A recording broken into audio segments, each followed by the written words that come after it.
जोहोलाव सोमला बसुमतारीनि 26थि थैनाय सान आङो गिबियावनो जोहोलाव सोमला बसुमतारीनि सोरगोआरि जिउ सोलेरनि आलो गोजोननि थाखाय इसोरनि खाथियाव आरज गाबदों।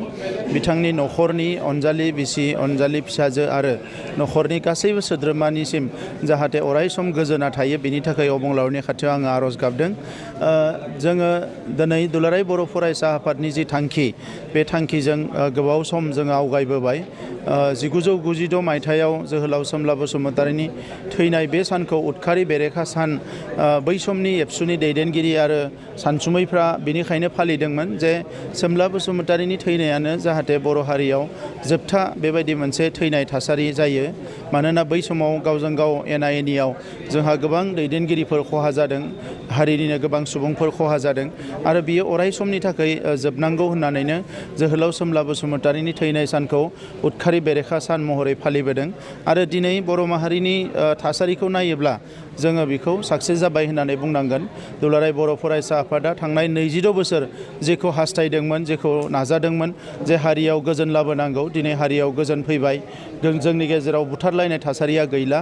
नाथाय फैबाय थानाय समाव बे थासारिया जाहाथे अराय सम हारियाव थायो बिनि थाखाय जों बयबो सांग्रां जानांगोन। दाबो साफा सानै सुबुङा सिलाइ लानानै बा सिलाइनि माने बोलोजों जोंनि हारियाव एसे इनस्टेबिलिटि लाबोनो नागिरो, थासारिखौ गुबुंले खालामनो नागिरो। दा बेबायदि सुबुंफोरा जाहाथे हारिनि बाथ्राखौ सानो। मानोना हारियाव गाज्रि थासारि थाबाय थायोब्ला सोलोंथाइयानो जा, रांखान्थियानो जा, समाजखान्थियानो जा, कुनु मोनसे बिथिङाव जों जौगालांनो हानाय नङा। दा बेनिखायनो आङो दिनै जोहोलाव सोमला बसुमतारीनि थैनाय सानाव जोहोलाव सोमला बसुमतारीनि जौ सोलेरनि खाथियाव फिन खेबसेबाव आंनि गोसो गोरबोनि खुलुमनाय आरो सिबिनायखौ बावहरो। आरो दुलाराय बर' फरायसा आफादनि थांखिया जि मोनसे जाफुंसार जानायनि लामायाव फैदों बेखौ अराय सम गोजोर खालामनो थाखाय हारिनि मोनफ्रोमबो थाखोनि जोंनि रायजो राजाफोर आरो मोनफ्रोमबो माहारि आफादफोर बयखौबो आङो साननो आरो हाबा मावनो थाखाय गोसो गोरबोनिफ्राय खावलायो।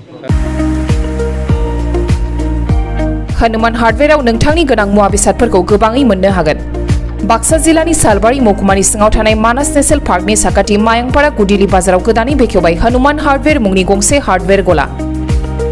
बे गलायाव बाला, अन्थाइ, इटा, सिमेन्टजों लोगोसे टिन, चेयार, डाइनिं टेबोल, प्लाइबर्ड, न'आव फुनग्रा गाब आरो हार्डवेयरनि गुबुन गासै गोनां मुवा बेसादफोरखौ बाङाय बेसेनावनो मोननो हागोन।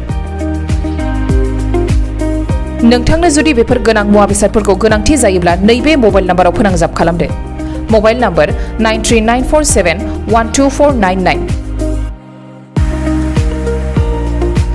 नोंथांनो गोनां जानाय हार्डवेयरनि मुवा बेसादफोरखौ हनुमान हार्डवेयरआ जगायनानै होगोन।